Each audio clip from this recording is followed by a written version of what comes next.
Ooh, this will be contentious. I am in no way suggesting that these characters are in any way superior to the originals, or that their role as a replacement should in any way diminish the hero that they're replacing.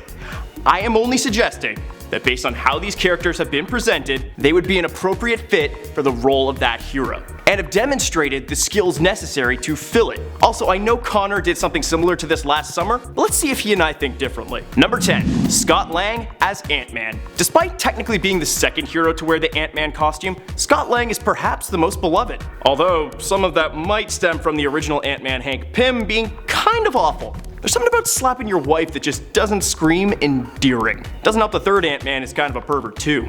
Yeesh, what's with this character? Thankfully, Scott Lang is a lot more likable, and justifiably so. He was even the Ant-Man chosen to appear in the Marvel Cinematic Universe, which says enough about him. Especially since you can cast Paul Rudd in anything and he will be instantly lovable. So, they have that in common. And given every criminal act he does is for the sake of his daughter, it's hard not to relate to Scott. So, for all that and more, Scott Lang is my Ant-Man of choice. Number 9.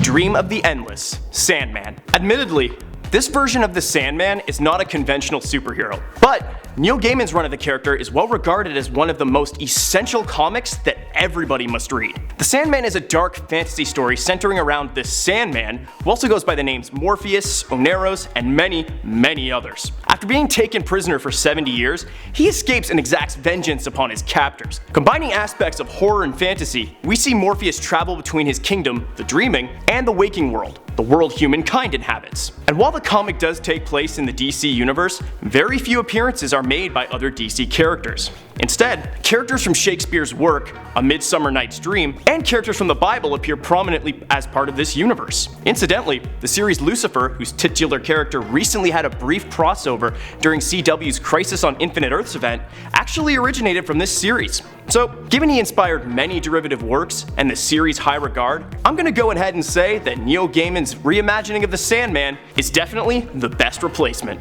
Number 8. Damian Wayne as Robin. Okay, I am probably gonna get some hate for this one, but I actually like him.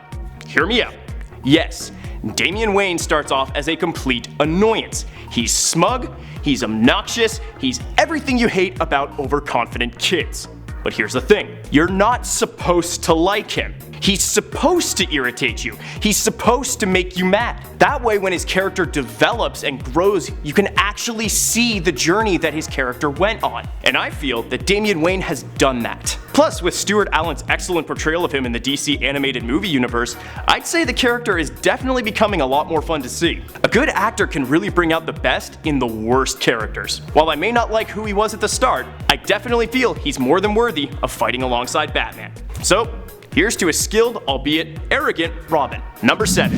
Superboy, the Young Justice version. When I think of a great Superman story, it's in a situation where he isn't in complete control, when he isn't the strongest person in the room, and is still trying to understand who or what he is. When he feels alien, this is when Superman is most relatable, and no one feels more alien than the Young Justice version of Superman's son, Connor Kent, aka Superboy. Connor Kent has many of the powers of Superman with the exception of flight, and has never known the outside world. Unlike Superman, who was born on Krypton but raised on Earth, Connor was born on Earth but knows nothing of it. We see this version of the character gradually develop his social skills, learn to control his powers, but most importantly, we see his identity struggles with being a clone of Superman. We see him make mistakes, lash out, and yes, even some of that teen angst the comic version is famous for. But thankfully, he's significantly less irritating. And given that Connor has actually taken up the mantle of Superman while Clark is off-world, I could say pretty confidently that this version of Connor is a worthy successor. Number 6. Barry Allen as the Flash. Here's a fun one. Barry Allen was a big transition from the original Flash Jay Garrick, but then Wally West, who's had several appearances in noteworthy media himself, was also a big transition from Barry Allen. So Flash is going up on our list twice. So this is also number 5, Wally West. Where do I begin? Barry Allen has defined the character of the Flash between the massive success of the CW series, redefining the character and his costume for generations, and featuring in the iconic event comic, Flashpoint.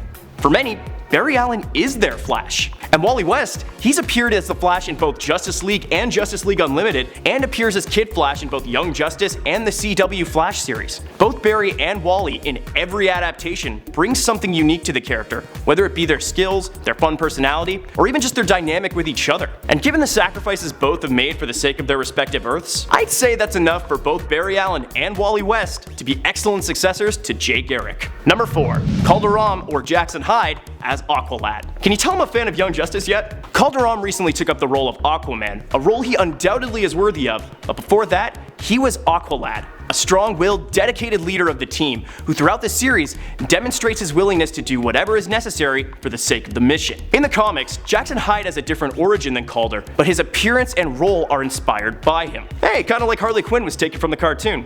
I'd say that's pretty indicative that you're doing something right. And if Aquaman is willing to hand down his title to you, I'd say you're definitely worthy of having been his sidekick.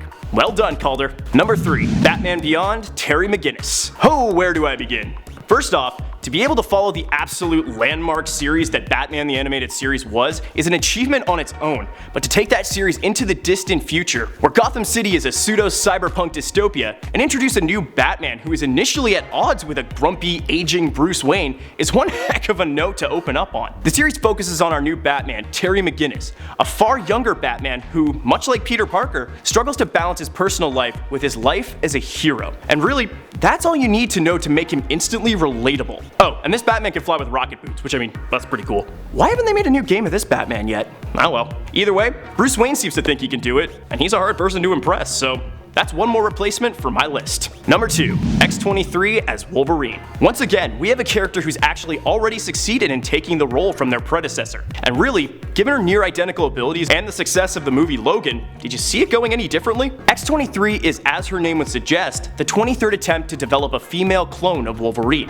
At 7 years old, she's subjected to radiation poisoning to activate her mutant genes and has adamantium bonded to her claws without any anesthetic. As if that weren't enough, she's also trained to be an assassin that responds to a trigger scent, which sends her into a murderous rage. So let's see. Top secret weapons program? Check. Wolverine's abilities? Check. Human experimentation? Check. Rage? Big check. I'd say she fits the part. Roll's all yours, X-23. Number 1. Miles Morales as Spider-Man. We've been seeing a lot of this character recently, between 2018's fantastic Into the Spider-Verse and his playable appearance in the much acclaimed Spider-Man PS4 game. Miles Morales is proving not only can he take up the mantle of Spider-Man, but he can prove just as successful as Peter Parker. Originating from the story Ultimate Fallout, a series that covered the death of Peter Parker, a new Spider-Man appears, a young boy named Miles Morales. From the very moment we meet him, we can tell that Miles isn't quite a hero yet. He's new at this. He makes silly social mistakes like wearing Spider-Man's costume shortly after his death, which, yeah, not a smart move. But he tries, and that's what he has in common with Peter Parker. They don't always know what to do, but they're going to do something because the hero job is about helping people. And so, Miles Morales is unquestionably worthy of the mantle of Spider-Man. And those are my top 10 superheroes who should replace the originals. I guarantee I have definitely made a list you're going to disagree with, and I totally respect that. I mean, do a little Googling and you'll find plenty of lists with the exact opposite opinions. But that doesn't mean we can't find some common ground. So, let me know what you think. I'm up for a debate on this. Until next time, have a good one. That these characters are superior to the superior.